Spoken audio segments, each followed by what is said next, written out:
so.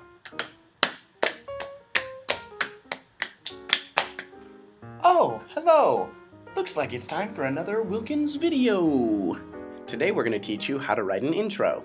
The first thing you need to know about intros is that an intro is an intro.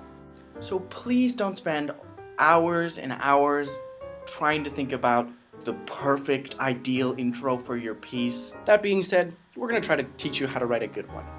To start, depending on if you're doing humor, drama, or duo, your intro is going to be different. So let's start with humor. When you're writing an intro for a humor, it's very important that there be a joke in it. There has to be. You made that decision when you chose to do the funny category. When you're writing an intro for a humor, and you're including your joke, the best kind of joke you can have will relate to your piece.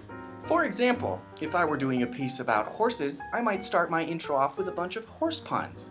After you crack a joke, you're probably going to want to relate it to your piece. So after cracking some horse jokes, you might want to say, Ed is a horse, and he can talk. Once you relate the joke back to your piece, then you can briefly and vaguely explain the situations that are present in your piece. You might say, but what happens when the government finds out that there's a horse who can talk? We shall see in Ed the Horse Who Talks by Ed the Horse Who Talks. This is just sort of a vague setup of how you could do a humorous intro. Joke, segue, vague description. The biggest trouble a lot of people have with writing humorous intros is coming up with a good joke to tell in your intro. So here are some simple setups for some easy jokes to tell. One setup you can use is the three-pronged joke. What you do is you simply create a list of 3 things, and the third thing you say is the odd one out. It's usually funny because the audience doesn't expect it. For example, there are only 3 things that scare me in this world. The darkness, drowning, and spaghetti and meatballs. But Todd is not scared of spaghetti and meatballs. In fact, he makes it rain from the sky. Cloudy with meatballs and spaghetti by Hooba-Dooba-Doo. Another easy setup for a joke is what we like to call the misquote. You claim to have a quote by a famous or recognizable celebrity/icon, and then say a quote that was clearly made up and you simply accredit it to them. For example, Thomas Jefferson once bequeathed, I hate rats. Somebody come into this Oval Office and kill all of these terrible rats. Thomas Jefferson and my main character, Sammy Sosa, share a fear of rats. And in my piece, Sammy Sosa must slay all the rats and the Rat King and his minions. Sammy Sosa slays rats with his baseball bats. By Hooba-Dooba-Doo. It's also always easy to crack a joke at your audience. If you make someone in your audience uncomfortable, the other people will all laugh at him, and that person will hopefully laugh because it's awkward. For example, killing other people is not something normal people usually do, but some strange people do. You would know, wouldn't ya, Mr. Front Row, Mr. Blue Shirt, Mr. Blue Tie, Mr. Awkwardly Laughing because he knows it's true? In my piece, Carl kills not 1 but 3 manatees in The Murder of 3 Manatees by Hooba-Dooba-Doo. Now, all of our examples are absolutely terrible, but we're just trying to show you the simple setup that you need to follow so that you can write an intro for a humor. A joke, relate it back, explain the situation. It's a simple formula to write an easy intro for a humor. Intros are always different because they're written by you. So, if your humor has a good moral, instead of explaining the situation, you might want to explain the moral at the end of your intro. Or maybe your piece doesn't have a moral at all, and you just want to crack a joke in your intro that relates. Either way, writing a humorous intro basically just has to be sort of funny. Other than that, it's up to you. Up next, drama! When you're writing an intro for a drama, what we've found usually works best is if you find a way to explain the significance of the character that you're portraying. You also might want to shed insight into the situation that your character is in. There are certain questions you need to ask yourself when writing a dramatic intro. Ask yourself, who is my character and why are they significant? What role do they play in history? Why is it important that the audience learns about this character? It's your job to write an intro that explains to the audience why they should be watching you performing. Basically, your intro's job is to explain to the audience why your character's story needs to be told.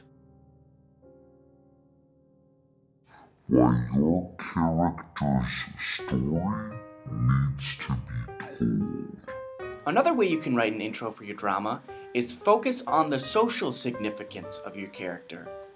Let's say, for example, your character has AIDS or some other terminal illness. Talk about how that illness has affected our culture and our society, and then relate it back to your character and talk about how it has affected them personally. The goal of the dramatic intro is to make your piece seem significant and important to the audience. If you can do that, unlike the humor intro, you don't really need a setup. You just need to convince your judge that your performance is important. And now, duo intros. Creativity is especially key in a duo's intro. One thing that's important to focus on when writing an intro for a duo is that the intro fits the style of piece you're doing. So if you're doing a funny duo, you should probably crack a joke and have a funny intro. Or if you're doing a serious duo, you should have a serious intro that doesn't crack jokes and tries to focus on the importance of your piece and be serious and stuff. Another thing to keep in mind when doing a duo intro is you want to devote the same amount of lines to each duo partner. You don't want one person to talk for 20 seconds and then the other duo partner to just say the author. What we said about dramatic intros, apply to dramatic duos. What we said about humorous intros, apply to humorous duos. It's the same basic formula, but now there's two of you. You should also focus on explaining the relationship between the two characters. The relationship between the two characters. These are all just some basic guidelines to follow when you're writing an intro. The important thing to keep in mind is to not overthink it, because an intro is an intro. Here are 3 of our bigger tips to take into consideration when you're creating an intro. Number 1, be yourself.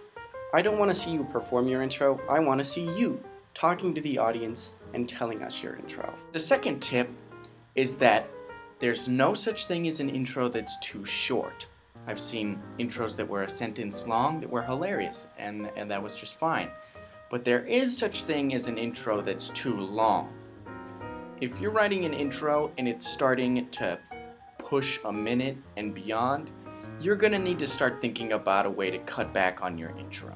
The third tip, and this is the most important tip when writing an intro, is please don't summarize exactly what happens in your script. That's why I'm watching your piece. If you explain what happens, then I have no interest and don't want to see what happens. You can briefly describe the situation, but do not summarize everything that happens. The only reason I can think of why you would need to, in detail, summarize everything that happens in your piece is that your cutting is so bad that by watching your piece, I will still not understand what happened. So you need to summarize it in the intro so I have a better idea of what's happening. But that should never be the case. I should be able to watch your piece and understand everything that happens. And that's why you shouldn't summarize in your intro, because you don't need to. Keeping all of this in mind, try to write a creative intro, because they are appreciated. But at the same time, don't overthink it. That was our video on intros, and hopefully we'll have another one coming out in the next 2 weeks. Bye!